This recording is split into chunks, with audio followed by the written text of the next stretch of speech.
नमस्कार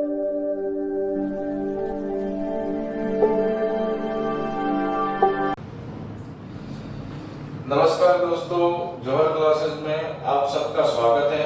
मैंने पिछले वीडियो में बताया था राजस्थान के परिचय के बारे में, और उसमें मैंने आपको बताया था कि राजस्थान के नए जिले भी बता दिए, राजस्थान के पुराने जिले भी बता दिए, राजस्थान की अंतर्राष्ट्रीय सीमा भी बता दी, राजस्थान की अंतर्राज्यीय सीमा भी बता दी, और राजस्थान की कुल सीमा भी मैंने बता दी। वहां से खत्म होकर आगे अपना टॉपिक है राजस्थान के भौतिक प्रदेश। राजस्थान के भौतिक प्रदेश पढ़ेंगे। इससे पहले हम इसमें देखिए, राजस्थान के भौतिक प्रदेश में एक नाम याद रखिए आपको कि राजस्थान के भौतिक प्रदेश को, राज्य के भौतिक प्रदेश को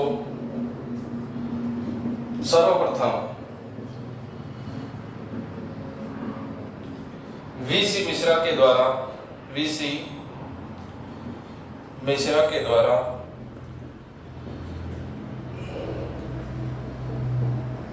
मिश्रा के द्वारा अपनी पुस्तक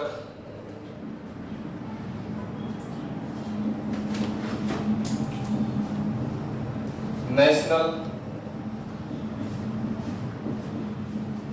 बुक ट्रस्ट में राज्य को 4 भागों में बांटा। ये लाइन याद रखने दोस्तों, बटा, यानी कि वीसी मिश्रा के द्वारा राज्य के कितने भागों में डिवाइडेशन किया था? 4 भागों में। कितने भागों में किया है? 4 भागों में। इसका मतलब ये है कि वीसी मिश्रा के द्वारा राजस्थान के भौतिक प्रदेशों को कितने भागों में बांटा? 4 भागों में। कब बांटा था? तो दोस्तों ध्यान रखना है कि वीसी मिश्रा के द्वारा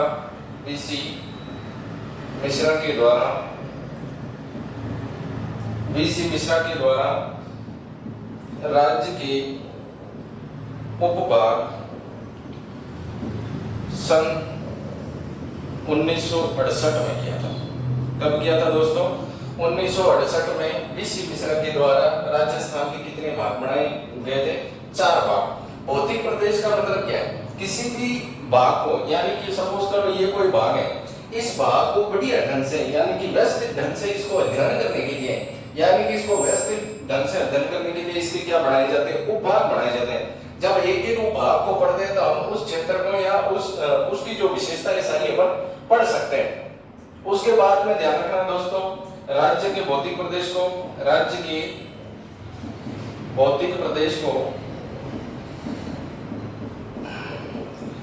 रामलोचन, राज्य के भौतिक प्रदेश को सबसे पहले तो किया था वीसी मिश्रा ने, उसके बाद में जो किया था वो रामलोचन ने किया था। वीसी मिश्रा ने इसको कितने भागों में किया था? वीसी मिश्रा ने इसको 4 भागों में किया था। लेकिन इसके बाद में जो आते हैं रामलोचन सिंह, जिन्होंने तीसरा प्रयास, यानी कि रामलोचन सिंह ने 1971 में राज्य के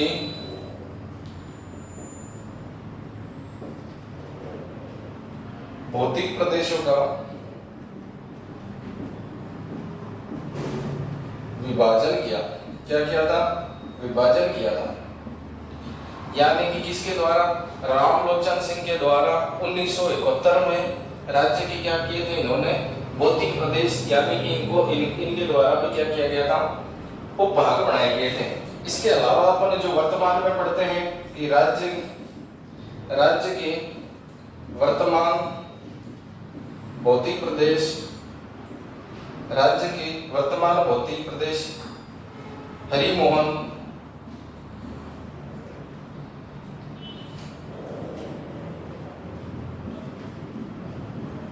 हरिमोहन सक्सेना के द्वारा वर्गीकृत भौतिक प्रदेशों का अध्ययन करते हैं। यानी कि वर्तमान में जो अपन पढ़ रहे हैं वो किसके भौतिक प्रदेश है? हरिमोहन सक्सेना के। हरिमोहन सक्सेना ने राज्य के भौतिक प्रदेश हरिमोहन सक्सेना ने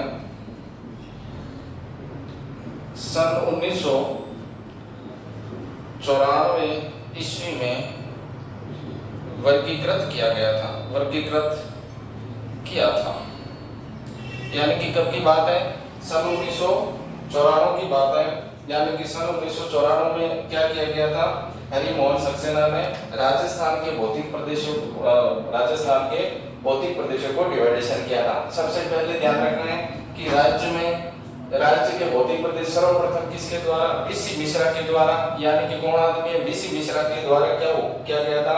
अपनी पुस्तक, किसकी पुस्तक है? वीसी मिश्रा की अपनी पुस्तक नेशनल बुक ट्रस्ट के माध्यम से राज्य के 4 भागों में बांटा गया था। उसके अलावा यदि पूछे कि वीसी मिश्रा के द्वारा राज्य के उपभाग कब बनाए गए थे, तो सन ध्यान रखना है 1968 में ये इन्होंने क्या किया था? उपभाग यानी कि भौतिक प्रदेशों में डिवाइडेशन किया था। आपसे पूछे राज्य के भौतिक प्रदेश को रामलोचन सिंह ने सन 1971 में राज्य के भौतिक प्रदेशों में डिवाइडेशन किया था या विभाजित किया गया था। उसके अलावा यदि आपसे पूछे कि वर्तमान में जो भौतिक प्रदेश पढ़ रहे हैं, वो किसके पढ़ रहे हैं, तो ध्यान रखना हरिमोहन सक्सेना के पढ़ रहे हैं। किसके पढ़ रहे हैं दोस्तों? हरिमोहन सक्सेना के पढ़ रहे हैं। और हरिमोहन सक्सेना ने ये इसका वर्गीकरण कब किया गया था? तो हरिमोहन सक्सेना ने इसका जो वर्गीकरण किया था वो कब किया था? 1994 में किया था। यहाँ तक उतार के फिर अपन आगे चलते हैं। 30 सेकंड का समय है, इसकी छोट या उतार सकते हैं।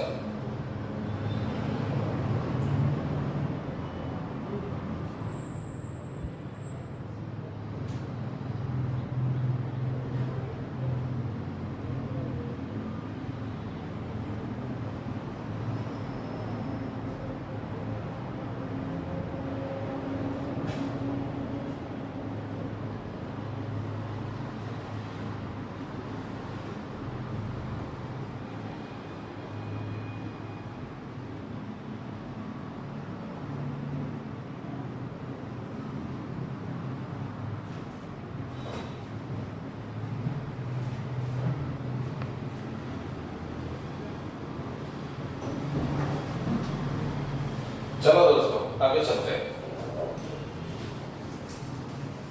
आगे देखते हैं हरिमोहन सक्सेना, यानी कि हरिमोहन सक्सेना के द्वारा राजस्थान के जो उपभाग बनाए हैं वो कौन कौन से उपभाग हैं, इसके ऊपर थोड़ी सी चर्चा करेंगे, फिर आगे चलेंगे।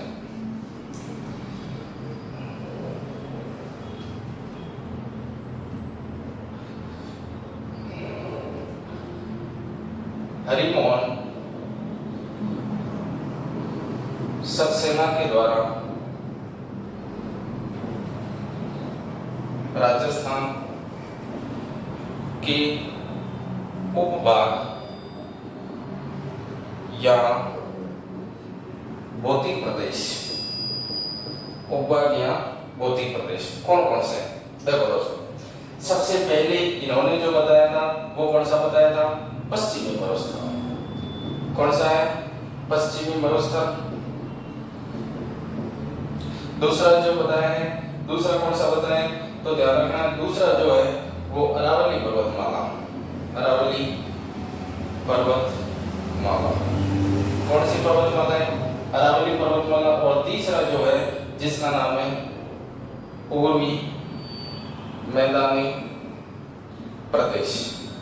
कौन सा प्रदेश है? पूर्वी मैदानी प्रदेश। और चौथा जो है जिसका नाम है दक्षिण पूर्वी हाड़ौती का पठार। दक्षिण पूर्वी हाड़ौती का पठार। यानी कि हरिमोहन सक्सेना के आधार पर, इनके आधार पर राजस्थान के कितने भाग बन गए? 4 भाग। यानी कि राजस्थान को अपन अब कितने भागों में बांटेंगे? 4 भागों में बांटेंगे। कितने भाग बनाए? 4। सबसे ऊपर वाला पश्चिमी मरुस्थल, या इसको और भी लिखे तो भारत में इसको थार का मरुस्थल भी कहा जाता है। क्या कहा जाता है? थार का मरुस्थल, या इसको बोल दो अरावली पर्वतमाला दूसरा भाग, या इसको बोल दो पूर्वी मैदान, फिर इसको बोलो दक्षिणी पूर्वी हाड़ौती का पठार। तो ये 4 भाग प्रमुख रूप से हमें पढ़ने हैं। तो सबसे पहले जो अपना सबसे ऊपर वाला जो भाग है यानी कि कौन सा राज्य का पश्चिमी मरुस्थल, राज्य का पश्चिमी मरुस्थल। देखो पश्चिमी मरुस्थल को थोड़ा सा अपन भारत के संदर्भ में बात करते हैं तो भारत में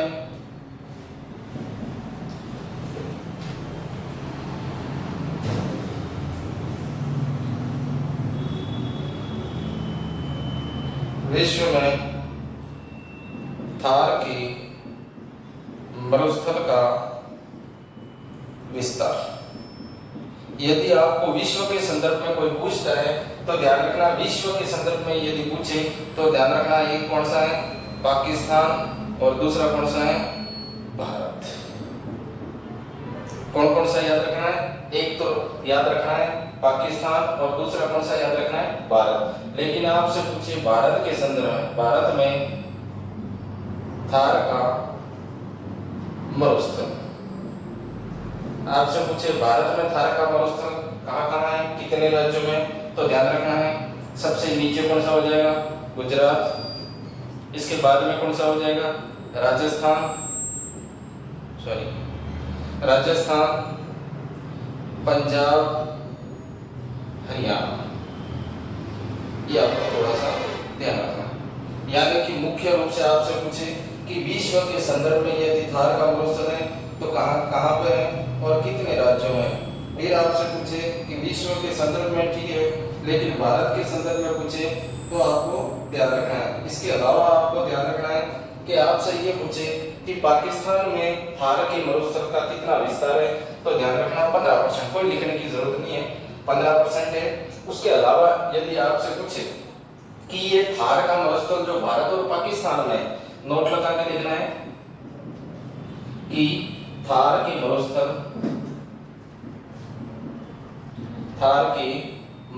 का क्षेत्रफल किसके संदर्भ में, भारत पाकिस्तान की संदर्भ में ये मैं बता रहा हूँ कि थार का मरुस्थल का कितना क्षेत्र कितने वर्ग किलोमीटर में, तो 238 लाख वर्ग किलोमीटर। ऐसे याद रखना, थोड़ा विश्व के संदर्भ में याद रखना, 238 लाख वर्ग किलोमीटर में ये क्या है वर्ग किलोमीटर में फैला हुआ है। आपसे पूछे, आपसे ये ध्यान रखना है कि आपसे पूछे भारत में, तो इसके अलावा यहाँ तक उतार ले, इसके बाद में मैं आगे चलता हूँ। 30 सेकंड का समय फटाफट होगा।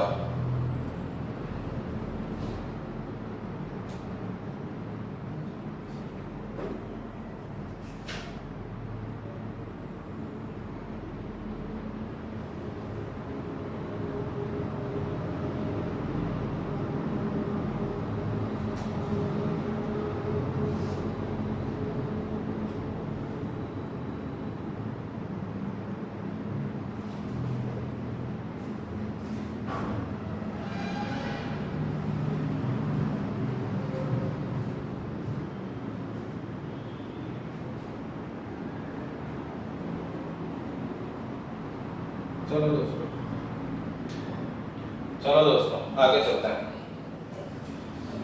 मैंने लिखा रिमोन सक्सेना के आधार पर राजस्थान के कितने भागों में बांटा हुआ है, 4 भागों। सबसे ऊपर वाला जो भाग है पश्चिमी मरुस्थल, उसके बाद का जो भाग है अरावली पर्वतमाला, उसके बाद वाला जो भाग है पूर्वी मैदानी भाग, और उसके बाद में जो भाग है हड़ौती का पठार। मैंने ये भी बताया कि थार का मरुस्थल का विस्तार भारत और पाकिस्तान में,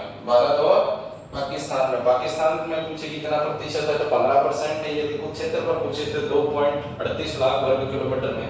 भारत के संदर्भ में यदि पूछे तो भारत में मैंने बता दिया कि गुजरात, राजस्थान, पंजाब और हरियाणा। आपको ये पूछे कि राज्य में कुल कितना प्रतिशत मरुस्थल है, राज्य में कुल कितना प्रतिशत मरुस्थल है, तो ध्यान रखना है 61.11%, 61.11%। इसी मरुस्थल में आपसे पूछे कि राज्य की मरुस्थल में जनसंख्या, क्या पूछे जनसंख्या, यानी कि जनसंख्या यहाँ कितनी रहती है, तो ध्यान रखना है 40%। कितना परसेंट है? 40%। इसके अलावा ध्यान रखना है कि ये इसी थार के मरुस्थल या इसी मरुस्थल को जैव विविधता का मरुस्थल भी कहा जाता है, का मरुस्थल कहा जाता है, मरुस्थल। दूसरा आपको ध्यान रखना है सर्वाधिक आबादी वाला मरुस्थल भी इसे ही कहा जाता है। सर्वाधिक जनघनत्व वाला मरुस्थल भी किसे कहा जाता है, तो भी किसे कहा जाता है, अपने थार के मरुस्थल को ही कहा जाता है। तो ये मुख्य रूप से आपको ध्यान रखना है कि थार के मरुस्थल की प्रमुख रूप से कुछ विशेषताएं थी, जो विशेषताएं मैंने आपको बता दी। अब एक चीज और ध्यान रखनी है, ये जो थार का मरुस्थल है यानी कि राज्य का पश्चिमी मरुस्थल किसका अवशेष माना जाता है, तो अवशेष के रूप में आपसे पूछे तो ध्यान रखना, अवशेष के रूप में पूछे तो टेथिस सागर। कौन सा सागर है? टेथिस सागर। ये ध्यान रखना है, कौन सा सागर है? टेथिस सागर। आपको एक वैज्ञानिक का नाम ये पता होगा भूगोलविद का, जिसका नाम है अल्फ्रेड वेगेनर। कौन सा वेगेनर था? Alfred Wegener. अल्फ्रेड वेगेनर ने क्या बताया था कि इस पृथ्वी के ये जो पृथ्वी हुआ करती थी पहले इस प्रकार से हुआ करती थी, इसी पृथ्वी के ऊपर एक स्थलखंड हुआ करता था। क्या हुआ करता था? स्थलखंड हुआ करता था, यानी कि इस पृथ्वी के ऊपर क्या था? एक स्थलखंड हुआ करता था, और इसी स्थलखंड को ये जो कहता है वो क्या कहता है? पेंजिया कहता है। इस स्थलखंड का नाम क्या था? पेंजिया था। और इसके चारों तरफ जो पानी था, इस पानी को क्या कहा जाता है? पैंथालासा। क्या कहा जाता है? पैंथालासा कहा जाता है। क्या कहा जाएगा? पैंथालासा कहा जाएगा। यानी कि इसके चारों तरफ क्या है? पानी है। इस पानी वाले भाग को क्या कहते थे? पैंथालासा कहते थे। किसी कारणवश भूगर्भिक आकस्मिक घटनाओं के कारण ये जो पेंजिया था, उस पेंजिया में किसी कारणवश क्या हो जाती है? दरार पड़ जाती है। क्या हो जाएगा दोस्तों? दरार पड़ेगी। जब ये दरार पड़ेगी तो क्या होगा? इसके चारों तरफ जो पानी था वो पानी इस दरार के अंदर चला जाएगा। मतलब इस प्रकार से ये वाला भाग जब ये इस प्रकार से यहाँ जो पानी भरेगा तो धीरे धीरे इसका रूप क्या हो जाएगा? बड़ा हो जाएगा तो एक सागर का रूप धारण करेगा। किसका रूप धारण करेगा? एक सागर का रूप धारण करेगा, और उसी सागर को वर्तमान में क्या कहा जाता है? टेथिस सागर कहा जाता है। क्या कहा जाता है दोस्तों? टेथिस सागर। अब ये देखो, ये टेथिस सागर है, तो इसमें जो ये बीच में जो टेथिस सागर बना, तो इसके भाग भी कितने बन गए? 2 भाग बन गए। कितने भाग बन गए? 2। ऊपर वाला जो भाग था जिसको कहा जाता था अंगारा लैंड, ऊपर वाले भाग को क्या कहते हैं? अंगारा लैंड। और नीचे वाला जो भाग है, जिस भाग को कहा जाता है गोंडवाना लैंड। कौन सा लैंड? गोंडवाना लैंड। यानी कि ऊपर वाले भाग को अंगारा लैंड कहते हैं, नीचे वाले भाग को गोंडवाना लैंड कहते हैं। बात यहाँ तक नहीं बनी, बात यहाँ तक अल्फ्रेड वेगेनर ये जो सिद्धांत दिया था वो 1912 में दिया था, और इस सिद्धांत का जो नाम है महाद्वीपीय विस्थापन सिद्धांत। इस सिद्धांत का नाम क्या है? महाद्वीपीय विस्थापन सिद्धांत।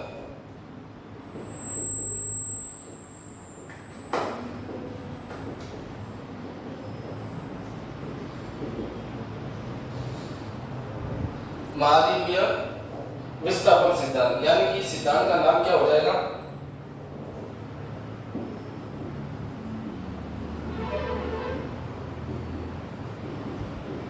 विस्थापन सिद्धांत। और ये किसने दिया था? अल्फ्रेड वेगेनर ने। किसने दिया था दोस्तों? अल्फ्रेड वेगेनर ने। अल्फ्रेड वेगेनर का मानना था 1912 में कि इस सिद्धांत को क्या कहा जाता था? ये भी ध्यान रखना, महाद्वीपीय विस्थापन सिद्धांत। इसका मानना था कि इस पृथ्वी के ऊपर पृथ्वी के चारों तरफ क्या हुआ करता था? पानी करता था। उसी पानी वाले भाग को क्या कहा जाता था? पैंथालासा कहा जाता था। जब ये पैंथालासा के यानी कि पैंथालासा के बीच में एक स्थलखंड हुआ करता था जो तैरती अवस्था में माना जाता है, तो इसको कहा जाता था पेंजिया। अब किसी कारणवश क्या होगा इस पेंजिए के अंदर, यानी कि किसी कारणवश क्या होगा इस पेंजिए के ऊपर क्या होगी, दरार बढ़ेगी या चट्टान उत्पन्न होगी, तो उसके चारों तरफ जो पानी था, किसका पानी था, पैंथालासा का जो पानी था वो इस भाग में प्रवेश करेगा। तो प्रवेश करेगा तो किसका निर्माण होगा, एक सागर का निर्माण होगा। किसका निर्माण होगा, एक सागर का निर्माण होगा। और उसी सागर धीरे धीरे इसी सागर ने एक बड़ा रूप धारण कर लिया और उसी चीज को अपन क्या कहते हैं, टैथिस सागर कहते हैं। अब जब इसके बीच में दो भाग बन गए, बीच में एक सागर बन गया, तो इस स्थलखंड के भी भाग कितने बन गए, दो बन गए। कितने भाग बन गए, दो बन गए। तो ऊपर वाला जो भाग है उसको अंगारा लैंड कहते हैं और नीचे वाला जो भाग है उसको गोंडवाना लैंड कहते हैं। आगे समझ में, ये किसने दिया था, 1912 में दिया था। और किसने दिया था, अल्फ्रेड वेगेनर ने। और इस सिद्धांत का क्या नाम है, महाद्वीपीय विस्थापन सिद्धांत। तो ये अवशेष किसका माना जाता है, टैथिस सागर का अवशेष माना जाता है। इसके अलावा भी हमें ऐसी जानकारी, इसके अलावा अपने पास में ऐसे कौन से साक्ष्य है कि ये वास्तव में टैथिस सागर के अवशेष है। तो आगे देखें कि हमें पश्चिमी मरुस्थल से क्या क्या चीजें मिलती हैं। तो पश्चिमी मरुस्थल में ध्यान रखना है कि कूलदरा गांव जैसलमेर से व्हेल मछली के अवशेष, व्हेल मछली के अवशेष प्राप्त होते हैं, अवशेष प्राप्त होते हैं। यानी कि कूलदरा गांव जैसलमेर से हमें किस चीज के अवशेष प्राप्त होते हैं, व्हेल मछली। अब आप ऐसा लॉजिक लगाओ कि व्हेल मछली यहाँ जैसलमेर में क्यों आई होगी। इसका मतलब कहीं न कहीं अपन ये मान सकते हैं कि ये जो टैथिस सागर था, जो अल्फ्रेड वेगेनर का मानना था, वो कहीं न कहीं साबित हो रहा है। तो टैथिस सागर या भविष्य में या प्राचीन समय में टैथिस सागर राजस्थान के जैसलमेर तक होगा या ये मरुस्थल है वहां तक होगा। धीरे धीरे किसी कारणवश, टेम्परेचर के कारणवश या किसी कारणवश इस सागर में क्या हो, पानी कम हो गया होगा और व्हेल मछली किनारे रहेगी और धीरे धीरे वो समाप्त होगी। तो व्हेल मछली के अवशेष हमें कहां से मिलते हैं, कूलदरा गांव से। तो ये भी हमें एक प्रकार की क्या देता है, जानकारी देता है टैथिस सागर की। दूसरा आपको याद रखना है खारे पानी की झीलें, खारे पानी की झीलें। अपने को पता है दोस्तों कि खारे पानी की जो झीलें होती हैं वो कहाँ पाई जाती है, मरुस्थल में पाई जाती है। कहाँ पाई जाती है, मरुस्थल में। यानी कि कहीं कहीं ये भी अपने को एक प्रकार का कैसा जानकारी देते हैं, कैसी जानकारी देते हैं कि टैथिस सागर का अवशेष माना जाएगा। कैसा माना जाएगा, टैथिस सागर का अवशेष। इसके अलावा यदि आपको और जानकारी चाहिए तो ध्यान रखना टर्शियरी काल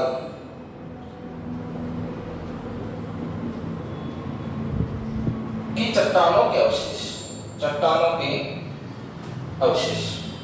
उस समय टर्शियरी काल की चट्टानों के अवशेष मिलते हैं। इन चट्टानों में हमें क्या मिलता है, कोयला,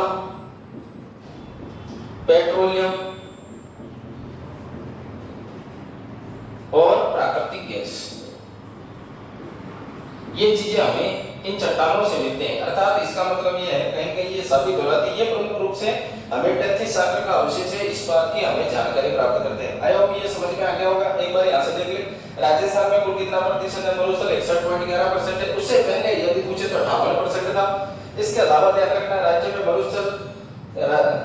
मरुस्थल में जनसंख्या, राज्य की मरुस्थल में जनसंख्या कितनी है, तो 40% मानी जाती है। इसी मरुस्थल को जैव विविधता का मरुस्थल कहा जाता है। यही मरुस्थल सर्वाधिक आबादी वाला मरुस्थल है, सर्वाधिक जनघनत्व वाला मरुस्थल है।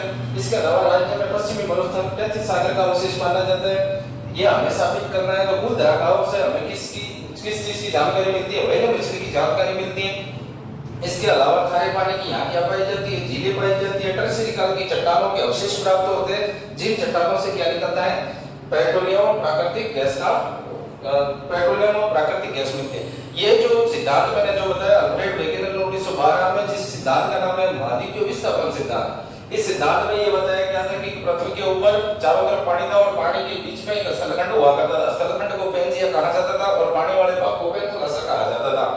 जब इस पेंजिया के अंदर किसी कारणवश या भूगर्भिक कारणों के द्वारा चटकन या दरार उत्पन्न होती है, जिसमें एक छोटे से सागर का निर्माण होता है और वही छोटा सा सागर एक धीरे धीरे बड़े सागर का निर्माण कर लेता है और उसी सागर को वर्तमान में क्या कहा जाता है, टैथिस सागर कहा जाता है। जब ये बीच में इस प्रकार का सागर बना तो इस स्थलखंड के दो भाग बने। एक ऊपर वाला जो भाग बना, जिस ऊपर वाले भाग को अंगारा लैंड कहा जाता है, और दक्षिण वाला जो भाग है, जिस भाग को क्या कहा जाता है,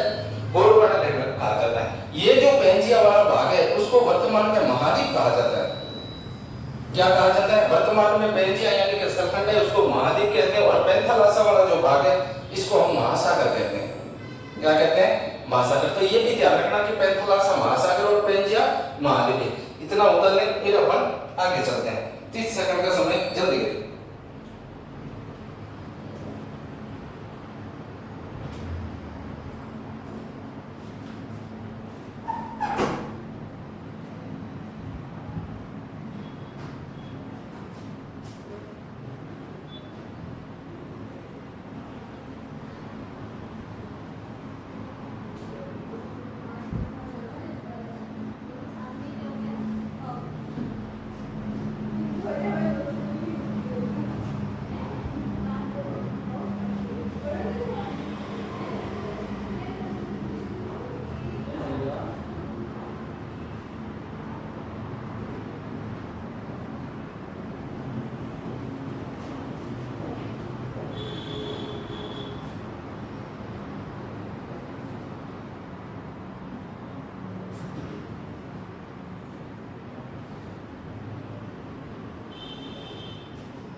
चलो दोस्तों आगे चलते हैं।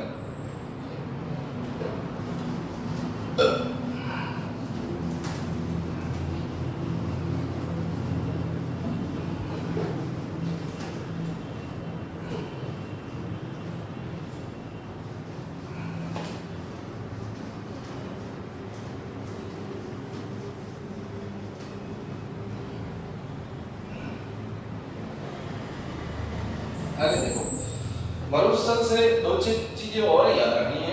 एक तो आपको याद रखना है मरुस्थल का मार्च।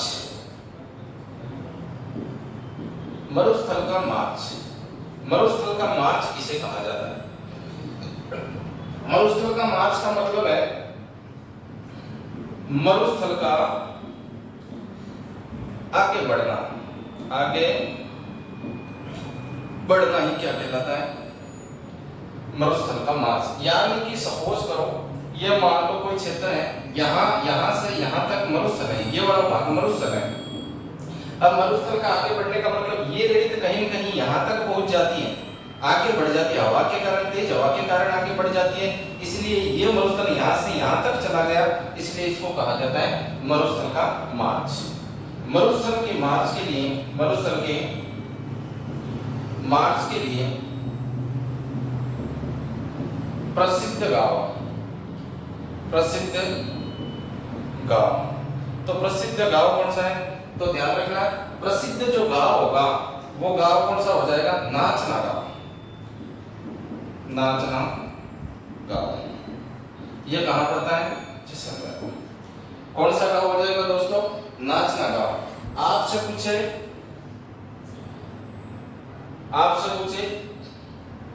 पूर्ण रूप से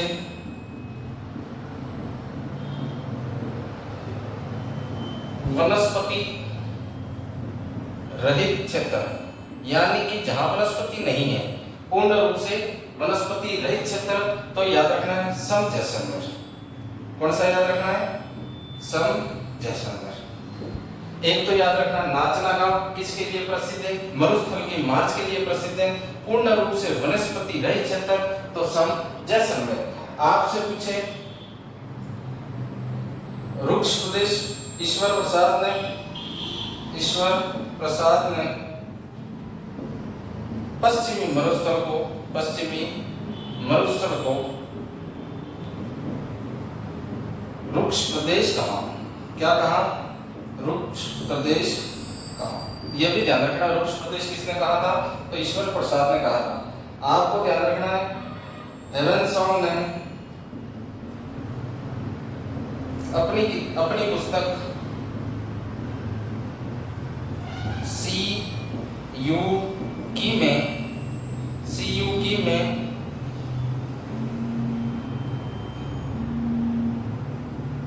पश्चिमी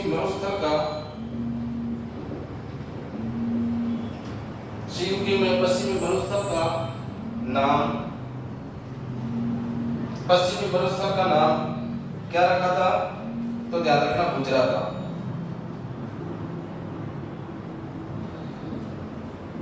क्या नाम मिलता है? गुजरात। ये चीजें आपको ध्यान रखनी है। कैसे?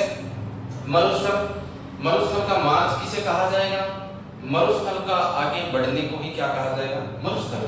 मरुस्थल के मार्च के लिए प्रसिद्ध गांव कौन सा है? तो नाचना गांव जैसलमेर। पूर्ण रूप से वनस्पति रहित क्षेत्र कौन सा माना जाता है? तो सम गांव जैसलमेर। ईश्वर प्रसाद ने पश्चिमी मरुस्थल को क्या कहा गया था? रुक्ष प्रदेश कहा गया था। क्या कहा था? रुक्ष प्रदेश कहा था। और हेंसन ने अपनी पुस्तक, यानी कि हेंसन की अपनी पुस्तक है, जिस पुस्तक में पश्चिमी मरुस्थल का जिक्र किया गया है और उसमें क्या नाम मिलता है? गुजरात नाम मिलता है। ये दोस्तों ध्यान रखना है। आगे ये फटाफट उतारे, फिर आगे चलते हैं फटाफट।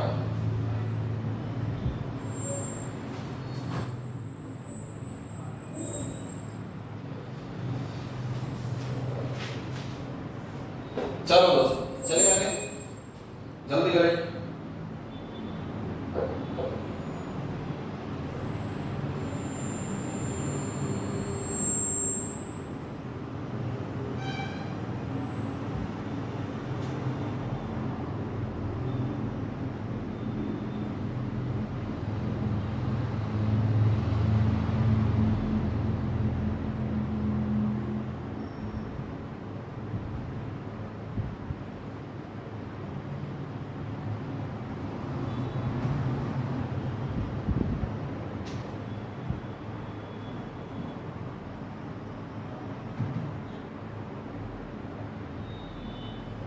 आगे चलते हैं।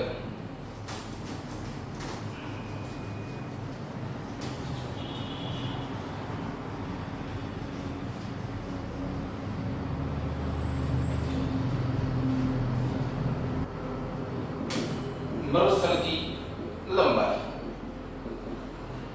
यानी कि राजस्थान में मरुस्थल की लंबाई कितनी है? 640 किलोमीटर। आपसे पूछ ले चौड़ाई,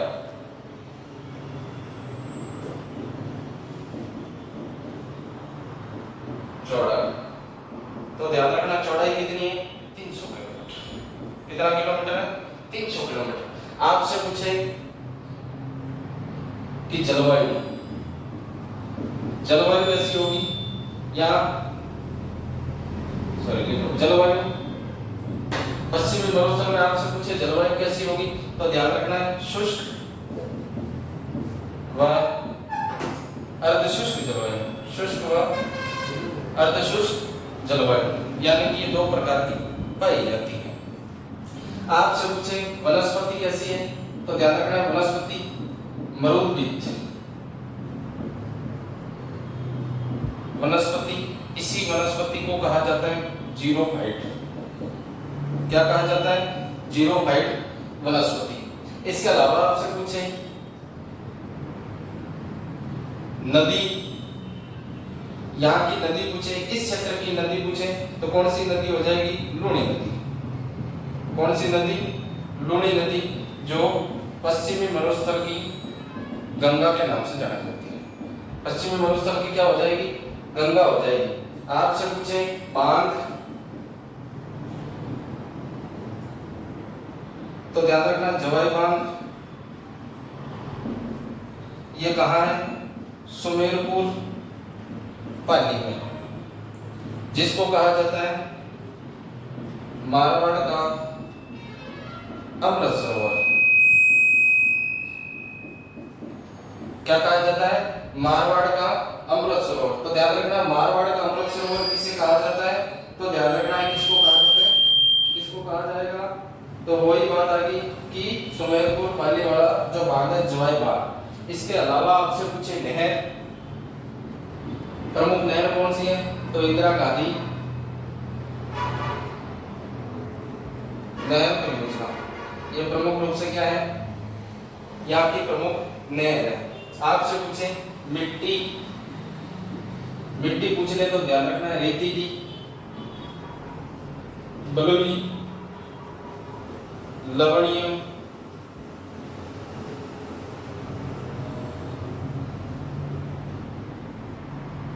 इस प्रकार की यहाँ क्या पाई जाएगी, मिट्टी पाई जाएगी। नदी मैंने लिख ली, लूणी नदी, ठीक है।